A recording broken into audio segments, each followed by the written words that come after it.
Kembali lagi di Gilang RD4 K20.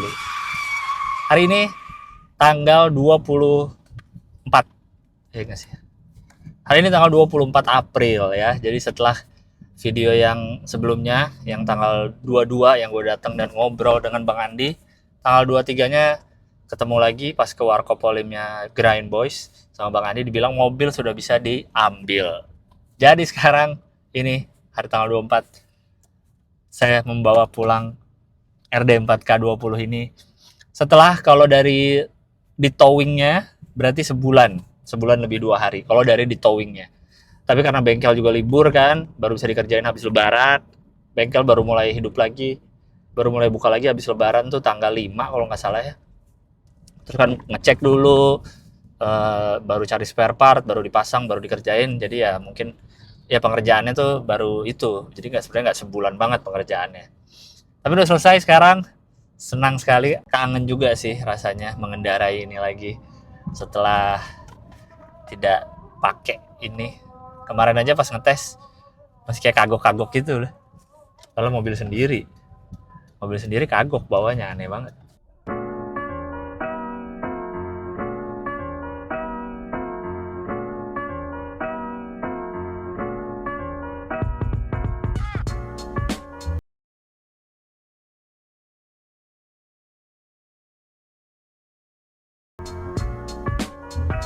Ini sih sekarang ya dari ngambil nih masih masa beberapa hari ke depan nih masih masa pengetesan lah, pengetesan mobil kata Bang Andi. Coba pakai tes dulu aja. Kebetulan besok besok banget nih ada acara di Bogor. Jadi, aduh lidah kegigit. Ini emang bengkak mau sariawan nih biasanya nih. Aduh. Besok ke Bogor kebetulan ada acara jadi akan saya bawa ke Bogor langsung dari Jakarta, akan ngetes semuanya. Kata Bang Andi cek temperaturnya, ya semoga nggak naik sih ya, insya Allah aman sih. Tapi ya itulah dilihat di tes di tol yang bisa agak kenceng gitu jalannya untuk ngetes, insya Allah aman.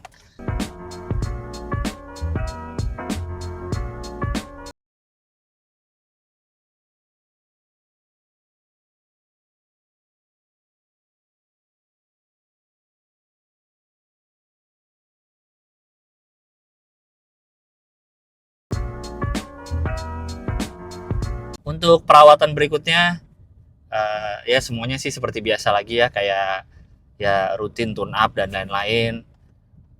Nggak usah nunggu 5.000, kalau bisa sebelum 5.000 udah dicek-cek lagi. Dari yang waktu punya Fiesta dulu sih udah berapa tahun terakhirnya sih, setelah mobilnya mungkin setelah mobilnya di atas 5 atau di atas, setelah di atas 6 tahunan lah, gue juga setiap 5.000 ganti olinya, udah nggak pernah tiap 10.000 lagi gitu. Jadi bukan sesuatu yang bukan sesuatu yang masalah atau mengagetkan lah kalau ganti oli, jangan lama-lama ya. Itu juga uh, akan dilakukan di mobil ini. Terus habis itu manasin ya, manasin seperti biasa lah ya, karena mobil lama jadi manasinnya harus uh, dipanasin dulu gitu, jangan langsung nyalain ngeng pergi gitu. Untuk air aki seperti yang juga udah dibilang, ngeceknya 2 minggu sekali aja gitu. Kalau kemarin kan emang agak tiap hari yang habis bocor pertama. Kalau harus ngecek tiap hari mah berarti ada yang salah kan dengan mobilnya gitu. Tapi kalau enggak mah 2 minggu sekali aja. Udah sih selebihnya kata dia nih udah sehat, mesinnya juga nggak ada yang aneh-aneh lagi lah gitu. Jadi insya Allah aman udah mobilnya.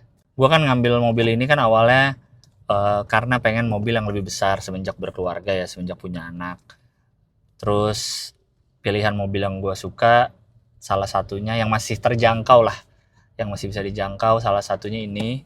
Sama kan X-Trail yang T30 kayak punya Arif Brata itu salah satunya juga. Cuman yang muncul duluan barangnya ini ya udah ini. Udah niatnya itu aja. Pengen mobil yang lebih besar, dan mobil yang selain yang lebih besar adalah mobil yang gue suka juga, yang gue senang memakainya gitu.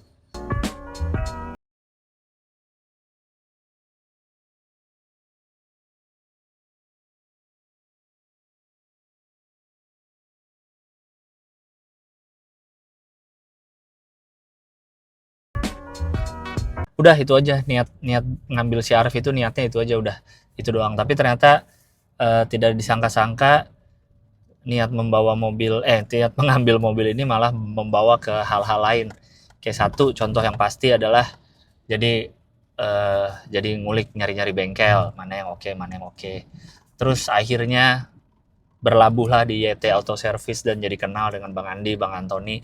Uh, jadi punya pegangan lah orang bengkel yang gue kenal, yang gue percaya, yang gue tahu bisa gue hubungin kapan aja dan bisa kompeten untuk benerin mobil ini. Jadi punya gue pegangan itu. Kalau zaman Ford gue juga nggak ada pegangan bengkel. Nyoba berapa spesialis sama bengkel resmi aja gitu. Jadi karena mobil ini jadi kenal, jadi punya pegangan bengkel, jadi kenal Bang Andi. Terus karena ngambil mobil ini juga jadi masuk sekutu motif. Jadi diundang sama Gerain Boys gue. Ini semenjak punya mobil ini loh itu terjadi. Jadi nggak nyangka banget sih, niat awal hanya ingin mobil yang lebih besar untuk keluarga, ternyata membawa ke banyak hal. Wah mantap sekali. Kalau nggak karena mobil ini juga mungkin gue nggak akan jalan-jalan ke pasar Cipete, terus nyari-nyari head unit dan lain-lain. Mantap memang ternyata mobil CR-V RD4 K20 ini membawa gua ke banyak hal yang seru-seru. Udah itu aja kayaknya video ini ya. Cukup cuma pengen cerita nih, udah ngambil ini, udah beres mobilnya dan betapa senangnya gue menemukan bengkel pegangan. Jadi ini Instagramnya YT Auto Service. Kalau mau lihat-lihat, mau nanya-nanya kesana ya silahkan dikunjungi. Semoga mobil kalian menemukan caretakernya yang mantap. Dah itu aja. Sampai jumpa di RD4 K20 berikutnya. Bye.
Jadi setelah mobil diambil, ini sekalian video merayakan 1 tahun memiliki CR-V Gen 2 RD4 K20. Seperti udah dibilang tadi, awalnya emang pengen beli ini, cuma pengen beli doang karena sudah punya anak dan pengen beli mobil yang lebih besar. Salah satunya ini yang disukain, tanpa ngerti mesinnya gimana, masalah-masalahnya apa aja,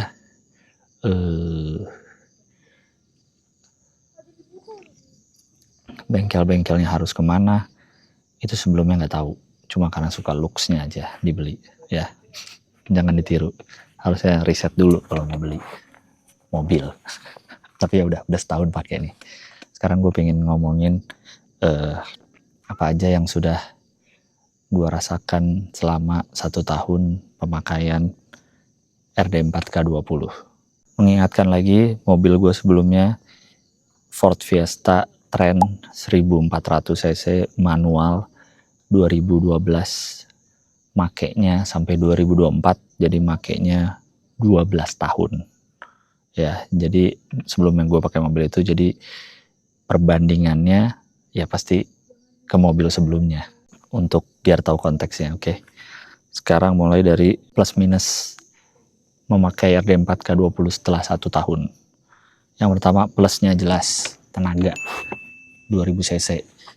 Sekali lagi gue berangkat sebelumnya dari mobil 1400 cc, jadi jauh tenaganya, enak. Terutama kalau jalan di tol yang lurus gitu, enak banget, stabil. Di tanjakan, mantep. Sudah beberapa kali Jakarta Bandung udah berapa kali, Jakarta Puncak 2 kali. Yang puncaknya itu bukan yang jalan utama, tapi yang ke belakang yang tanjakannya lumayan curam-curam. Ini juga sekarang di puncak di Megamendung sih, nggak yang terlalu tinggi, cuma ke area sininya juga lumayan tanjakannya, mantap tenaganya. Itu plusnya. Terus tentu ada kucing. Tentu kabin luas, bawa barang banyak bisa, dan kalau dibutuhkan mobil ini 3 baris kursinya. Terus apa lagi ya plusnya itulah, karena sekali lagi gue beli mobil ini untuk butuh space gedenya, mobil gedenya, jadi itu akan menjadi plus bagi gue, karena sebelumnya pakai Ford Fiesta itu kecil sekali. Udah, itu kayaknya plusnya. Minusnya aja langsung ya, minus dari yang gue rasakan. Banyak yang orang bilang ini minusnya di bensin, itu adalah bensinnya boros. Tapi sekali lagi ini pendapat saya pribadi, karena sebelumnya pakai Ford Fiesta, menurut gue ini bukan yang boros banget gitu, enggak sih, masih sebanding dengan tenaga dan kenyamanan yang gue dapatkan. Di episode berapa tuh sebelumnya yang gue udah bahas soal orang banyak yang 1 banding berapa, biasanya kalau orang yang udah nanya mobil langsung ke situ udah susah diajak ngobrol yang lain. Tapi menurut gue ini masih sebanding dengan tenaga, kenyamanan, dan segala macamnya si bensinnya itu. Jadi gue tidak menganggap atau belum menganggap mobil ini boros gitu. Fiesta gue itu mobil kecil 1400 cc, itu hitungannya boros, karena mobil kecil gitu sehari-hari 110, mungkin 110, 109 malah pernah, untuk sehari-hari. Mobil kecil gitu sebel jadinya, mobil sekecil itu kok bensinnya segitu. Nah kalau pakai mobil ini 110 atau 19 ya kagak apa-apa, tenaganya gede, jadi sebanding. Nah kalau waktu Fiesta segitu nggak sebanding menurut gue, jadi gue malah menganggap Fiesta itu boros dibanding ini gitu. Jadi bensin nggak masuk ke minusnya. Minusnya lagi adalah punya mobil ini, mobil tahun 2002, berarti umurnya kan sudah 23 tahun sekarang, 22 tahun waktu gue beli tahun lalu, adalah sering rusak kecil-kecil. Kayak kan video sebelumnya udah kan benerin power window dan lain-lain. Kadang ada hari dimana tau-tau power window mau buka, misalnya gue dari tempat supir mau buka yang kiri atau mau buka yang belakang tuh nggak mau tiba-tiba. Tapi ntar pas udah jalan tiba-tiba mau. Pernah lagi mau buka pintu kan pakai remote, bagasi nggak mau kebuka, ulang-ulang lagi baru kebuka, yang gitu-gitu tuh rusak-rusak kecil. Kayak ini juga lampu hazardnya kan, kalau kita buka pintu otomatis lampu hazardnya kedip-kedip gitu defaultnya. Kadang kedip-kedipnya cepet, kayak apa ya, kayak ada yang korslet kali ya, atau ada yang error di kelistrikannya. Tapi kadang enggak, biasa aja lampu hazardnya kedip bener kayak gitu. Jadi dia suka berubah-berubah, ada rusak-rusak kecilnya, itu agak nyebelin. Tapi ya namanya juga mobil udah 20 tahunan ya, hitungannya mobil tua lah ya, jadi ya diwajarkan aja rusak-rusak kecil-kecil gitu. Kayak sekarang nih, ini di speedometernya ABS-nya lagi nyala, udah semingguan kayaknya, belum gue cek lagi, cuman karena tidak merasa ada yang berubah, jadi ya udah deh, nanti deh sekalian kalau ke bengkel gitu ngecekin kenapa ABS-nya nyala. Berikutnya minusnya adalah kalau gue nyetir agak lama gitu ya, kayak Jakarta Bandung kali ya, baru berasa tuh di punggung bawah nih, di lumbar itu suka agak pegel gitu. Tapi itu nggak tahu ya, apa emang dari joknya atau karena sudah tua joknya jadi sudah keempukannya berkurang gitu, atau guenya yang udah makin tua jadi gampang pegel kalau nyetir lama. Karena gue merasa tidak mendapatkan uh, perasaan itu saat pakai Fiesta kalau nyetir lama gitu di lumbarnya apa pegel gitu, kayak kenapa ya gitu. Saya nggak tahu deh, itu dari mobilnya, dari karena mobil, dari memang di bawaan mobilnya, atau karena mobilnya sudah tua, atau karena sayanya yang sudah tua, itu nggak tahu. Nah itu deh minusnya. Berikutnya pelajaran yang saya dapatkan dalam memelihara dan mengendarai mobil tua selama setahun ini. Tadi kan plus minus, kalau ini pelajaran yang saya dapatkan, yang pertama adalah sekarang kemana-mana kalau mau berangkat tidak bisa terlalu mepet-mepet atau terburu-buru lagi, karena harus ada kasih waktu untuk manasin mobil dulu dan temperaturnya cool dulu baru jalan gitu. Kalau waktu pakai Fiesta, karena hitungannya waktu itu kan dari baru 2012, terus kayaknya mobil mulai tahun-tahun itu juga udah nggak harus terlalu dipanasin lagi ya, jadi ya udah langsung jalan kayak gitu. Kalau ini sebelum jalan harus nyalain mesin, nyalain AC dulu, pindah ke N, terus ya udah diemin sampai si temperaturnya paling nggak naik, udah mulai naik sedikit aja dari C tuh, nah baru udah enak lah gitu. Sekarang semenjak habis turun mesin dia pokoknya di bawah setengah terus, manteng terus, mantap gitu. Jadi nggak bisa langsung nyalain bok langsung mau berangkat, itu nggak bisa. Udah gitu kalau misalnya kan mau berangkat dari rumah nih, misalnya nyampe satu tempat parkir terus parkirnya lama tuh kayak beberapa jam, nanti pas mau jalan lagi jadi dingin lagi tuh dia tuh, jadi harus nunggu lagi untuk baru jalan. Apalagi kalau ada tempat yang ada tukang parkirnya gitu, tukang parkirnya pasti nunggu itu, nih kok nggak jalan-jalan orangnya, ntar dulu bang ini lagi nunggu temperatur naik baru berani jalan. Karena itu yang saya baca-baca, harus sampai baca-baca dan nanya-nanya orang tuh harus sampai naik dulu baru boleh jalan. Tapi nggak tahu ya, siapa tahu sebenarnya boleh, tapi saya cari aman aja lah. Terus yang pelajaran kedua yang gue dapatkan setelah memelihara mobil tua ini adalah kalau di jalan memang sedari awal sih kaki gue udah cukup sekolah lah, apalagi sebelumnya mobil manual kan, bisa pelan-pelan kalau ngegas, nggak langsung yang sembarang-sembarangan. Cuma kalau waktu pakai Fiesta, kalau lagi di tol gitu, kalau mau nyalip tuh kan manual, jadi enak banget feelingnya kan, kayak cucuk ngegas langsung ini. Atau kalau lagi ditanjakan terus nggak kuat, nggak dapat momentumnya, langsung ngegas tuh langsung gluk. Nah karena ini semenjak pakai CR-V, karena mobil udah tua, jadi nggak berani ngegas yang terlalu apa sih, kick down ya istilahnya, yang langsung gitu. Jadi sekarang pelan-pelan kenceng ya 80 100 mah masih gitu, cuman pelan-pelan gitu. Ngegasnya tuh kayak sayang-sayang lah mesinnya gitu, nggak mau di krok langsung gitu. Cukup waktu dulu pakai Fiesta aja, karena itu kan mobil dari baru gitu makanya. Tapi ya nggak tahu juga ya, itu apakah karena gue pakai mobil tua, atau sekali lagi apa karena gue nya yang udah tua jadi di jalan ya kalem aja lah, nggak usah terlalu ngegas.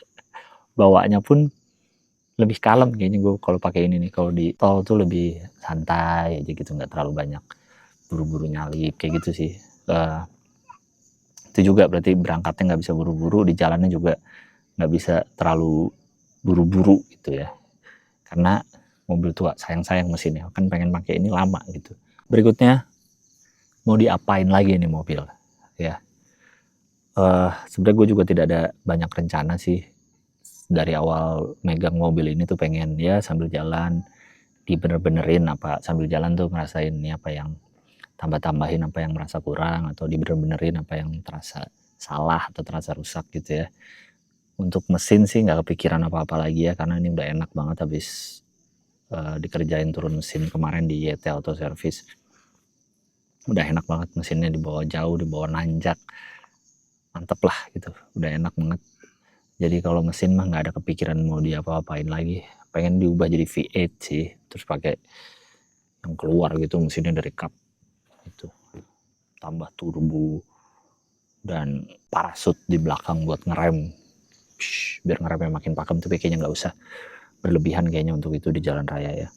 Dan buat masih suka bawa bayi kan, bawa anak bawa umur 2 tahun, jadi kayaknya terlalu berlebihan itu.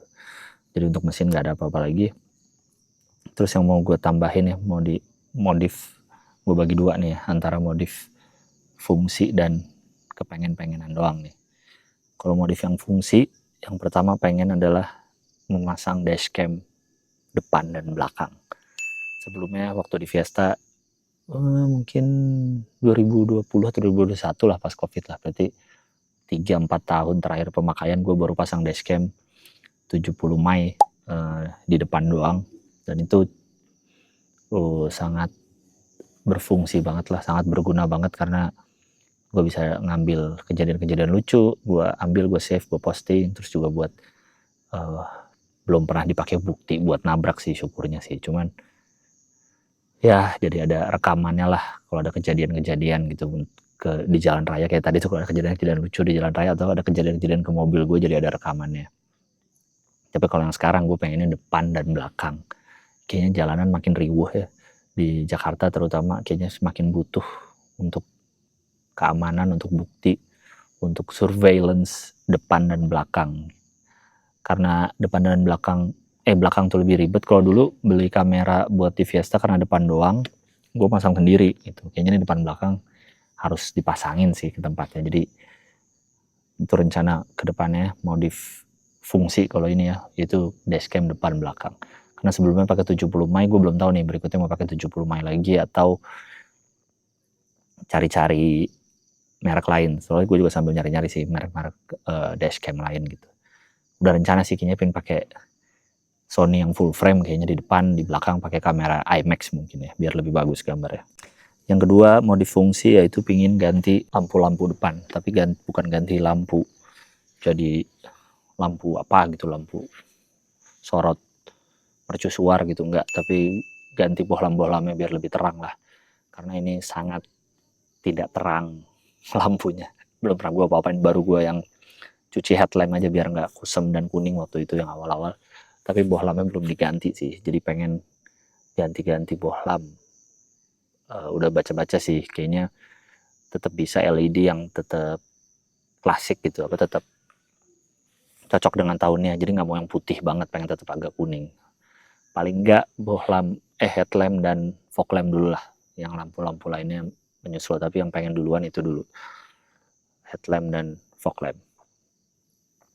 Yang kedua, yang ketiga modif fungsi berikutnya adalah bener-benerin karpet. Jadi mobil ini gue dapat dengan kondisi lumayan sebenarnya, dari luar dari dalam tuh lumayan, cuma karpet interiornya tuh banyak apa ya, cukup banyak lah titik-titik yang sobek gitu.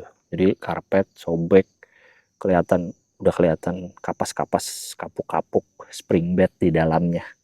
Itu jadi sayang banget, jelek kelihatannya, dan kalau ada kotoran jadi bisa masuk ke dalam gitu. Itu kan langsung di balik karpetnya tuh langsung besi bawahnya ya, besi sasisnya. Bukan sasis, apa namanya? Besi body lah. Itu jelek jadinya. Jadi itu ingin dibenerin. Belum tahu sih mau kemana, benerin interior, benerin karpet gitu, belum tahu. Tapi itu juga salah satu yang pengen segera dibenerin lah biar cakep. Selain secara visual cakep, fungsinya juga lebih mantap karena biar makanan atau kotoran tidak masuk ke dalam itu tuh. Siapa tahu ada yang punya rekomendasi tempat. Soalnya saya belum pernah juga ganti-ganti ngurus interior gitu. Oke, berikutnya modif yang kepengen-pengen doang. Ya. Gue udah mulai bisa nih, sebagai pria dewasa yang bertanggung jawab harus bisa memisahkan mana kepengen, mana butuh. Kalau tadi 3 itu dashcam, lampu, dan karpet itu butuh. Kalau ini pengen-pengen doang. Yang pertama udah gue omongin juga di video yang sebelum ini yang sama Bang Andi, yaitu adalah pengen masang roof rack yang melintang gitu. Roof rack yang ada tuh OM-nya CR-V Gen 2. Di e-commerce juga ada beberapa, udah gue save-savein yang jual. Harganya 1 jutaan, nggak nyampe 2 juta lah, 1,5-an lah. Itu katanya OM CR-V Gen 2 dan plug and play. Jadi sudah gue incar roof rack-nya itu. Nggak perlu Thule atau apalah merek-merek impor yang mahal-mahal yang kayak gitu. Ini yang OM aja lah, yang emang udah plug and play sama CR-V Gen 2. Kenapa ini disebut modif pengen, walaupun itu refleks ada gunanya, karena gue nggak tahu bakal gunain apa enggak. Ya mungkin ini kan lagi camping, sekarang aja lagi camping nih. Mungkin gue butuh untuk memasang tenda e-camper di atas gitu ya. Atau buat memasang tenda James Barrow di atas, atau tenda-tenda ARB seperti mobil Ditto Percussion yang bisa dipencet kebuka itu, yang ada tangganya gitu. Ya itu mungkin fungsinya itu ya, harusnya. Dan ada awning sampingnya, tapi enggak sih. Sejauh ini kayaknya pengen pasang roof rack itu biar untuk visual mobil ini aja biar lebih mantep ada roof racknya. Jadi saya kategorikan itu buat pengen, bukan buat fungsi. Tapi tidak menutup kemungkinan ke depannya misalnya akan saya fungsikan, entah naruh terus di atasnya taruh kan roof rack, terus di atasnya taruh apa sih yang kayak keranjangnya besi gitu untuk naruh-naruh barang kali, atau naruh roof box, atau naruh tenda Eiger yang bisa 20 orang gitu, atau tenda peleton TNI saya taruh atas, tenda PMI mungkin, nggak tahu sih. Cuman sejauh ini pengen masang si roof rack OM itu untuk visual aja biar mobilnya makin cakep. Dah itu. Berikutnya yang modif pengen lagi adalah, ini juga udah diomongin di video sebelumnya yang sama Bang Andi, yaitu mengganti ban ini dengan ban AT alias all terrain, tapi pengennya Yokohama Geolandar atau Toyo Open Country. Kayaknya lebih pengen yang Geolandar sih. Ya nggak tahu kenapa pengen antara dua itu, karena sesama Jepang lah biar cocok sama mobilnya gitu. Dan nggak pengen yang MT yang gede banget yang biasa dipasang di Rubicon Arogan di jalan tol tuh, yang besar banget ke samping, di belakangnya juga nggak mau sampai kayak gitu. AT aja cukup lah. Terus kenapa nggak BFG alias BF Goodrich? Ya tentu saja tidak dong, karena mahal. Untuk modif pengen doang masa mahal-mahal gitu. Jadi pengennya AT, cuma nggak tahu kapan, karena ini kan ban 5 ban sama ban serep gue baru beli. Jadi saat beli mobil langsung ganti 5-5-nya. Jadi sayang, bannya masih baru, kalau diganti lagi sama ban baru sayang. Tapi ya nggak tahu kalau kedepannya misalnya ada rezekinya atau ada yang mau ngasih, ya gue ganti sih nih ban baru. Yang walaupun ini baru beli ini nih GT apa namanya nih? Kok jadi lupa? Savero. GT Savero SUV ini 235 60 ya. Lupa ukuran ban sendiri. Iya 235 60 R16 ini ya akan gue ganti kalau ada rezekinya. Soalnya kalau nggak salah Yokohama Geolandar itu satunya hampir 2 juta kalau nggak salah. 1,8, mahal juga ya. Ambillah 2 juta lah. 5 ban. 5 kali 2. 10 juta. Ya nanti itulah. Kenapa gue kategorikan itu modif pengen? Karena ya saya lebih banyak di jalan raya, di jalan aspal, tentu bukan di batu-batu kayak gini kan, nggak tiap hari lewat batu-batu ini, atau di lumpur atau di jalan jelek yang mendaki gunung lewati lembah, nggak tiap hari. Jadi hanya pengen aja, sama kayak roof rack, buat looks-nya aja, buat looks, wih cakep pakai ban AT gitu. Dan pengennya sih yang tulisannya putih ya, jadi ada tulisannya Yokohama Geolandar nih bos, muter gitu ada tulisannya, atau Toyo Open Country loh ini, cakep kan, itu muter-muter. Pengennya sih yang putih, cuma gue cek di e-commerce beberapa tuh tulisannya hitam ya. Orang-orang pada dapet yang tulisan putih gimana sih? Apa diwarnain sendiri kali ya? Pakai tip X, nggak tahu sih. Belum pernah soalnya beli ban-ban gitu. Dan juga kata orang ban AT itu berisik ya. Kalau kita jalan di atas 80 km per jam tuh katanya berisik ban AT. Mohon pencerahannya ya. Ya walaupun nggak pengen beli cepat-cepat juga sih. Cuman kan biar tau lah. Ini tuh ban AT itu gimana sih kalau ganti-ganti ban kayak gitu. Kalau ban yang gede-gede kayaknya yang MT gitu gak jelas sih kayaknya berisik. Tapi katanya AT juga berisik. Jadi coba tuh ada insight yang saya belum tahu, boleh diceritakan di kolom komen.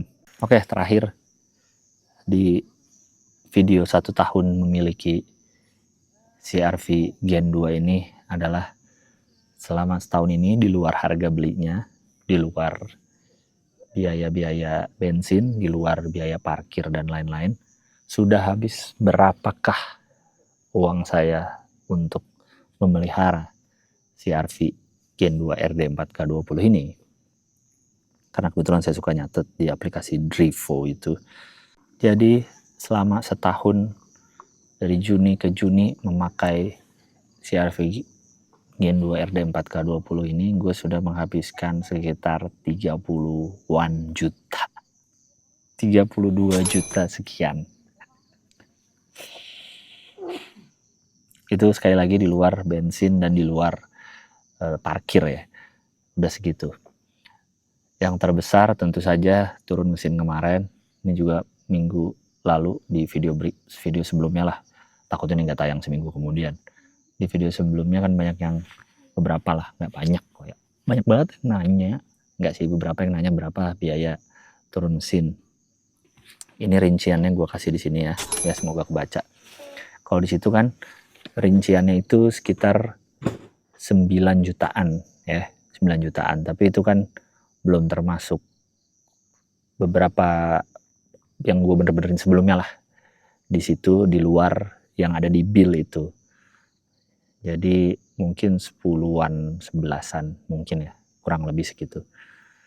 Itu yang terbesar dari 32 juta sekian itu, paling terbesar adalah turun mesin setengah yang terakhir itu. Tapi gue merasa, sekali lagi ini kan subjektif, karena sebelumnya gue pakai Ford Fiesta, itu sudah pernah turun mesin juga. Jadi gue beli Ford kan 2012, memakai Ford dari 2012. Di tahun 2018, Ford gue juga ada masalah dengan cooling systemnya, dan harus turun mesin dulu di FAS, Ford Auto Solution di Ciputat, Tangsel. Itu habisnya 20-an juta turun mesin Ford. Dan lama ngerjainnya, karena partsnya lama datangnya katanya. Nunggu ada parts-parts yang harus dikirim dari luar negeri atau apalah. Intinya dikerjainnya lama karena partsnya lama datangnya. Dan itu 20-an juta. Jadi dengan turun mesin beliau ini di 10 jutaan, gue merasanya oke lah harganya gitu. Karena sekali lagi pembandingnya kan Ford Fiesta yang sebelumnya itu. Terus biaya yang lumayan lagi dari 32 juta itu, ini adalah waktu itu gue ke bengkel AC. Nggak gue videoin sih, karena ya benerin AC kan soalnya gitu doang. Dan gue juga banyak ngobrol sama si ownernya, sama yang jaga-jaga itu. Jadi gue emang nggak bikin videonya, karena kayak nggak seru benerin AC. Terus apa yang mau di videoin, jadi gue emang nggak ada videonya. Tapi itu benerin AC waktu itu lumayan, 4 jutaan benerin AC. Jadi sebenarnya si mobil ini tuh nggak ada masalah AC-nya. Dari gue ambil sampai gue benerin AC itu di bulan April kali ya, April atau Mei. Pokoknya setelah beres turun mesin itulah, hampir setahun itu makanya nggak ada masalah, dingin-dingin aja sebenarnya AC-nya. Cuma kan belum pernah dicek nih AC mobil ini dari semenjak gue pegang. Jadi yaudah deh, bawa deh ke bengkel AC di Guna AC mobil kalau nggak salah namanya, di Karangtengah, Lebak Bulus. Nah itu dicek tuh segala macamnya. Ternyata ada yang udah lemah adalah motor fan-nya. Jadi bukan ekstra fan-nya, bukan kipasnya, tapi motor yang memutar kipasnya. Dan itu ada 2 motornya, dua-duanya diganti. Pokoknya dengan segala macamnya kurang lebih 4 jutaan, lumayan. Tidak menyangka juga, tapi ya udahlah, yang penting udah AC dikerjain gitu. Kalau dulu waktu pakai Fiesta kan, gue pernah baca di mana gitu, ke bengkel AC itu setahun sekali lah. Kayak kita servis AC kamar aja, AC kamar kan 3 bulan sekali di servis, rusak nggak rusak gitu, untuk dicek-cek. Nah mobil katanya setahun sekali gitu. Jadi ya udah nih gue cek aja walaupun nggak ada keluhan. Ternyata ada itu, ganti motor fan. Ini bilnya gue taruh sini deh biar tahu rinciannya. Itu juga lumayan 4 jutaan. Terus yang lumayan lagi ganti head unit, itu kan udah 3 jutaan juga. Ganti head unit BRV 2022 ada di video sebelumnya itu. Terus juga waktu benerin kaki-kaki itu juga ada di video-video sebelumnya, itu juga 3 jutaan ya kalau nggak salah. Jadi ya segitulah, 32 juta itu. Sisanya perintilan-perintilan waktu benerin cuci headlamp, benerin power window, terus nambahin lampu di belakang yang sama Pak Kombo itu. Pokoknya segala macam itu di Pasar Cipete, perintilan-perintilan, door check, door check yang diganti, door check yang dibenerin, power window belakang, lampu-lampu indikator. Pokoknya sih saya perintilan-perintilan itu. Jadinya sekarang pokoknya totalnya 32 jutaan lah ya untuk memelihara mobil ini selama 1 tahun dengan segala tambahan atau bener-benerinnya ya yang udah ada di video-video sebelumnya itu. Jadi itu dia yang udah saya keluarkan, biaya yang udah saya keluarkan dalam memelihara RD4K20 ini, segala yang udah dibenerin, yang udah ada di video-video sebelumnya juga. Untuk itu semua untuk berjalan sekitar 7.000-an kilometer selama setahun ini. Itu mana banyak apa enggak ya? Setahun 7.000 tuh ya. Setahun biasanya berapa sih? 10.000. Ini normal ya, bukan mobil travel yang sering bolak-balik ya. Normalnya 7.000 kayaknya sedang lah ya, nggak banyak tapi nggak dikit juga ya. Jadi segitu yang sudah dikeluarkan di luar bensin, di luar parkir yang saya tidak berani melihat catatannya. Udah berapa banyak dikeluarkan. Gue emang nggak tahu kenapa dari yang mobil sebelumnya juga suka dicatat-catat, nggak tahu buat apa. Karena ntar pas lihat kayak gini nih, pas lihat, wah udah 30 juta ternyata kayak gitu ya. Jadi deg-degan sendiri, tapi ya apa-apa lah untuk catatan aja memang. Tuh jadi sudah keluar segitu. Sudah berjalan sekitar 7.000-an kilometer. Sejauh ini menyenangkan, masih seneng lah makanya, masih happy ngeliatnya. Setiap ngeliat kalau parkir tuh, ngeliat cakep mobil gue. Kalau lagi parkir, habis parkir di mall, kayak tadi ini parkir depan di alam gitu, sebelah tenda udah gue foto-fotoin dari tadi, cakep mobil gue. Ya semoga perjalanan CR-V ini bisa ngasih referensi lah untuk orang-orang yang punya mobil yang sama atau punya mobil lain tapi jadi ada referensi bengkel-bengkelnya mungkin, atau referensi apa rusak-rusaknya yang ternyata rusaknya sama atau apa gitu ya. Semoga bisa membantu lah, cilah. Semoga bermanfaat karena gue bikin konten ini buat kalian guys. Itulah, itu cuma sharing-sharing aja dan gue akan terus mencoba sharing-sharing lagi terus tentang apa aja yang berikutnya akan dibenerin atau modif-modif yang sudah saya bikin catatan tadi itu apa yang akan terrealisasikan dengan segera gitu ya. Udah itu aja lah ya, semoga bisa jadi bayangan untuk orang-orang yang baru mau mengambil Gen 2 ini atau mau ngambil mobil tua lain, mau tuba lain. Semoga saya doakan nih, semoga kalian menemukan kendaraan yang cocok untuk kalian, menemukan kendaraan yang mau motor, mau mobil yang setiap kalian naik happy, yang setiap parkir terus dilihat lagi, cakep banget motor atau mobil gue ini gitu. Happy dilihatnya, happy dibawanya, happy saat bawa ke bengkelnya juga happy. Ya sebel-sebel dikit sih, cuman seneng lah, bener-benernya seneng bisa mengantarkan kalian ke tujuan-tujuan kalian. Itu sih, happy makainya sih, happy makainya. Semoga saya doakan benar-benar semoga mendapatkan kendaraan yang bikin happy makainya gitu ya. Nggak ngomongin konsumsi bensin, nggak ngomongin harganya, nggak ngomongin tipenya, nggak ngomongin mereknya harus merek apa, enggak. Semoga dapat kendaraan yang bikin kita semua happy dalam mengendarainya, melihatnya, mamer ke temannya, cerita ke orang, lu baru beli ini, ini gue baru beli ini, gitu. Semoga segera menemukan kendaraan-kendaraan itu. Oke, udah diberi rezekinya. Udah, itu aja lah. Panjang kayaknya video ini. Makasih banyak sudah menonton Gilang RD4K20. Terima kasih banyak sudah menonton Gilang RD4K20. Sudah setahun mobil ini. Sekarang saya mau lanjut lagi perjalanan, masih jauh nih ke hutan Amazon dari sini, dari puncak saya ke Amazon, dari Amazon saya ada rencana ke Kilimanjaro, dari Kilimanjaro naik sampai atas saya bisa turun lagi, habis itu ke Kartens, dari Kartens saya ke Elbrus, dari Elbrus ke Aconcagua rencananya, terus ke Inca, Temple Inca, habis itu ke Taman Gantung Babilonia.